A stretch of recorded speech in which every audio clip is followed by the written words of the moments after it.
Hello students, good morning. Minate madam. Students, today we have to learn remaining examples in practice set 7.5. Let us see the 10th example. The mean of 5 observation is 50.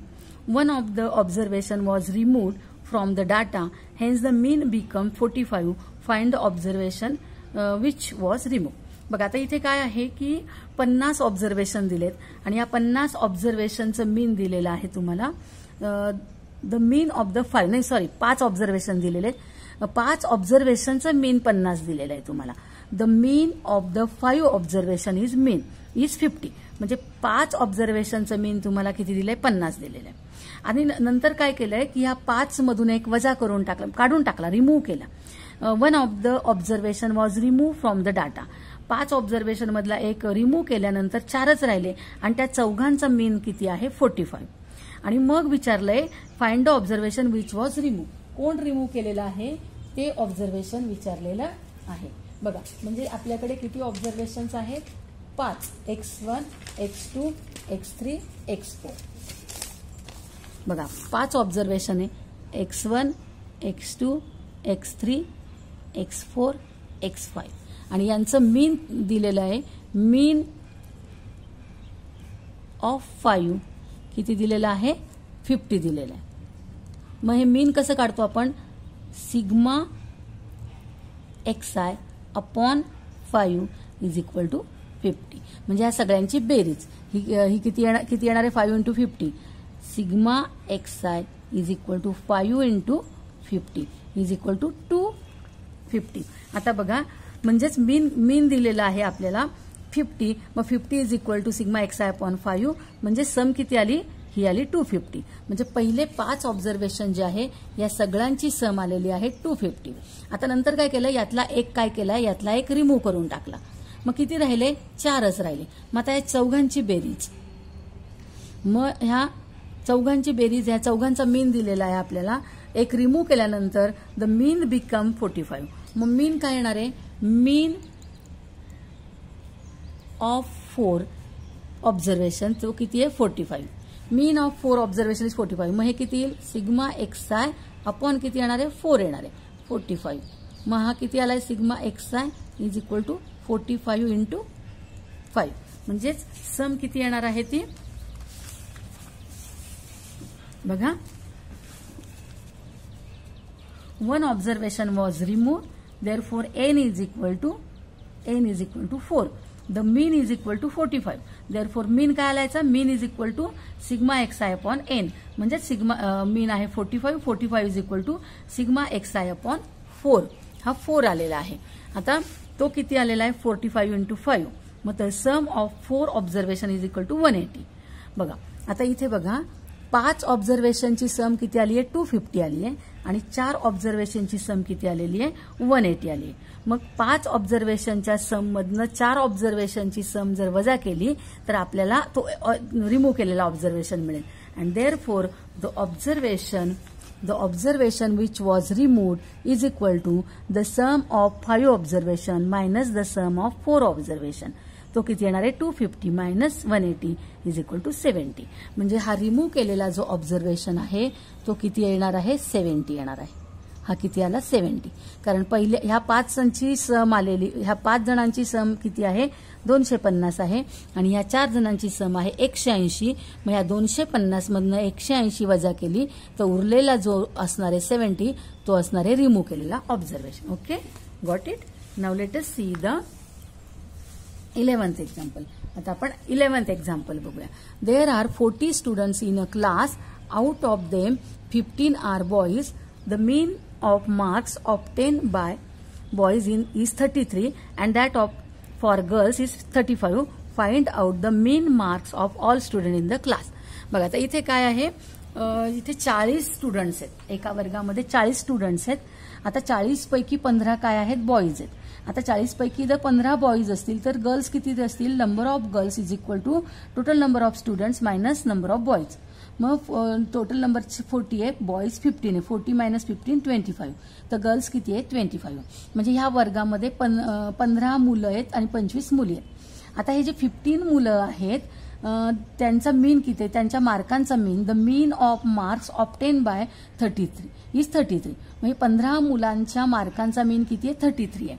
तर काय होईल बघा मीनच्या फॉर्म्युल्याने, the mean marks of 15 boys, formula काय आहे, is equal to sigma XI upon N.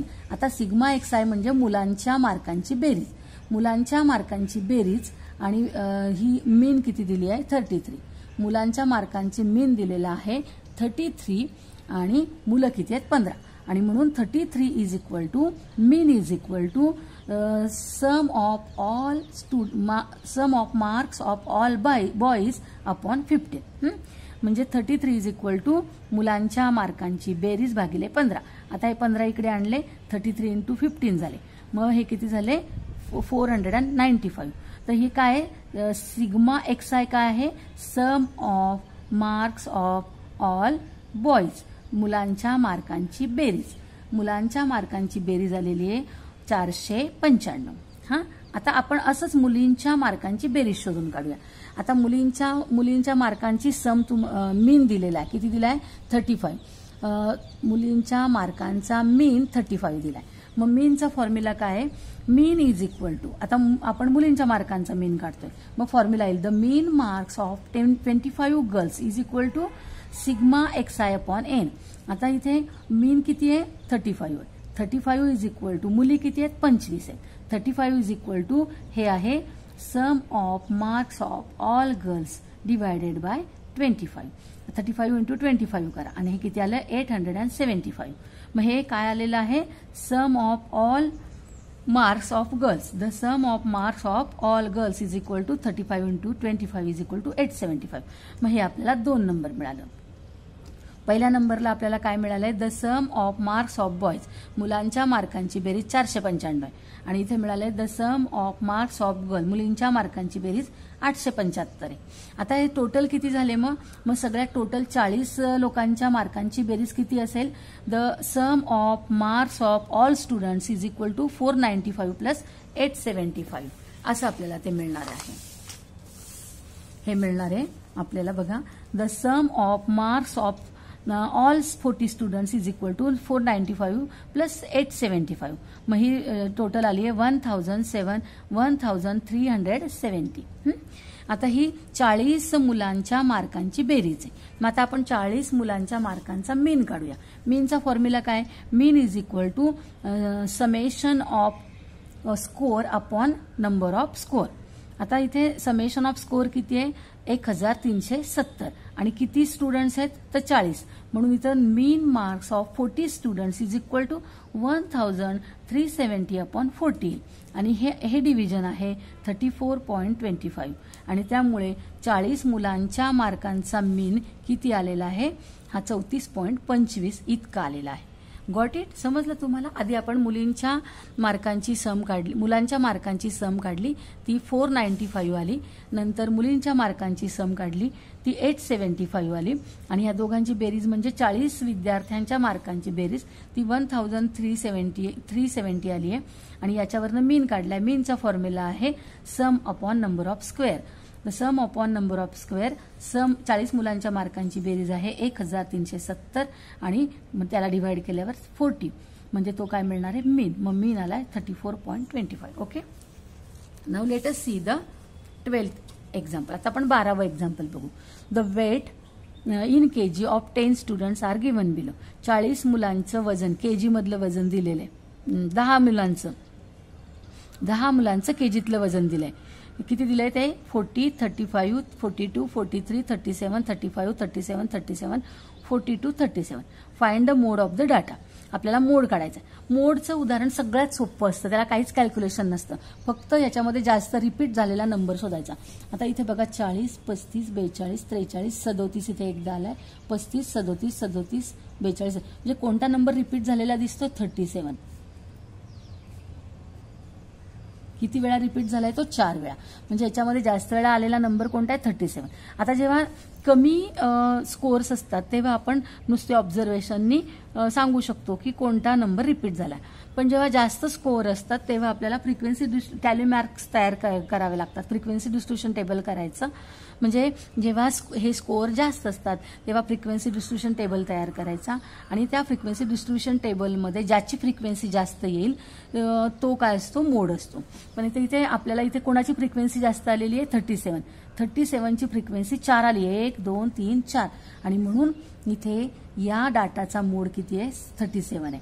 बघा data हा डाटा दिलाय आणि याच्यामध्ये 37 4 वेळा रिपीट झालेला आहे, जास्त वेळा. The number repeated maximum number of time is 37. Therefore mode is equal to 37. अशा पद्धतीने याचा मोड किती आलेला आहे, 37 आलेला आहे. आता आपण 13 एक्झाम्पल आणि 14 एक्झाम्पल बघूया 7.5 मधलं. बघा आता हे 13 आणि 14 पण मोडचंच एक्झाम्पल, यात कॅल्क्युलेशन नाहीये, फक्त आपल्याला इथं काय करायचंय, मोड शोधायचा आहे. In the following table the information is given about the number of families and the siblings in the families less than 14 years of age. Find the mode of the data. इथे तुम्हाला कुटुंब number of family दिलेत आणि त्या फॅमिलीमध्ये किती siblings आहेत म्हणजे भावंड, 14 वयापेक्षा कमी असलेले भावंड, ते त्यांची संख्या दिली आहे. आता 15 फॅमिली अशी की त्याच्यामध्ये एकच भावंड आहे म्हणजे एकच मुलगा आहे, मुलगा किंवा मुलगी. आता इथे 25 फॅमिली अशी की तिथं त्या फॅमिलीमध्ये 2 भावंड आहे म्हणजे 2 भाऊ बहीण असतील किंवा 2 भाऊ असतील, 2 बहिणी असतील. किती, तर असे किती फॅमिलीज आहेत, 25 फॅमिलीमध्ये 2 सिबलिंग्स आहेत.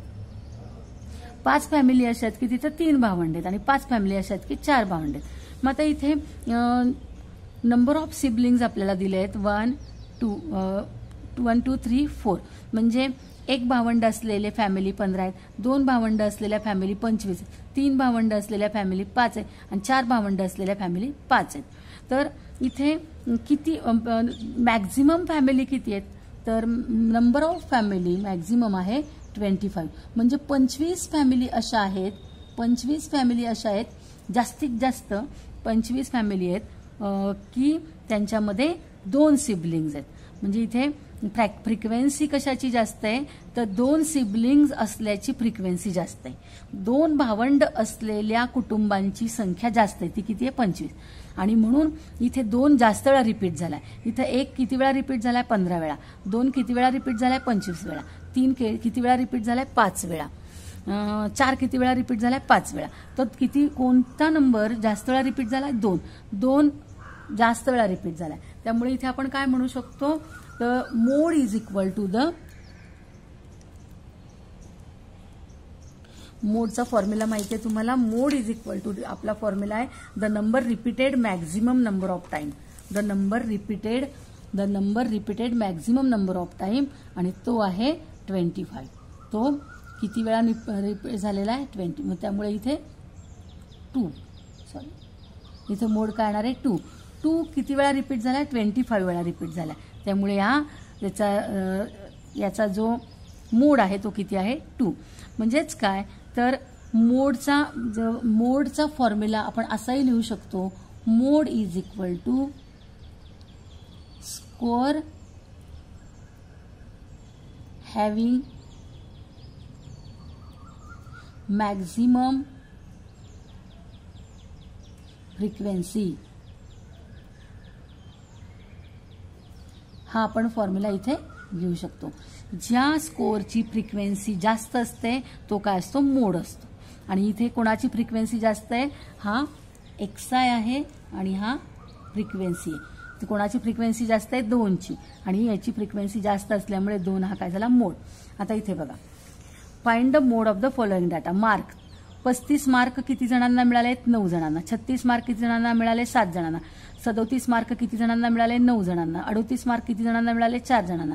39 मार्क किती जणांना मिळाले, 4 जणांना. 40 मार्क किती जणांना मिळाले, 2 जणांना. म्हणजे इथे फ्रिक्वेन्सी कुणाची जास्त आहे, 9. 35 मार्क 9 जणांना मिळालेत, 37 मार्क 9 जणांना मिळालेत. हां, म्हणजे 35 आणि 37 यांना मॅक्झिमम फ्रिक्वेन्सी आहे. मग इथे मोड काय येणार आहे, याचा मोड येणार आहे, मोडचा formula, mode is equal to scores having maximum frequency मग ते स्कोर कोणते आहेत? मॅक्झिमम फ्रिक्वेन्सी कुणाची आहे? 35. 35ची फ्रिक्वेन्सी 9 आहे आणि 37ची फ्रिक्वेन्सी 9 आहे. म्हणून या डाटाला 2 मोड आहेत, 35 अँड 37. ओके, तर याचा 2 मोड आहे. अशा पद्धतीने आपण मोड काय करायचं? कॅल्क्युलेट करायचं आहे. तर स्टुडंट्स, तुम्हाला आजचं व्हिडिओ लेक्चर आवडलं का? आपण 7.5 प्रॅक्टिस सेट कंप्लीट केलेला आहे. तुम्हाला आजचं व्हिडिओ लेक्चर आवडलं का? समजलं का? जर तुम्हाला व्हिडिओ लेक्चर आवडलं असेल तर व्हिडिओला लाईक करा आणि अजूनपर्यंत जर तुम्ही चॅनलला सबस्क्राईब केलं नसेल तर चॅनलला जरूर सबस्क्राईब करा.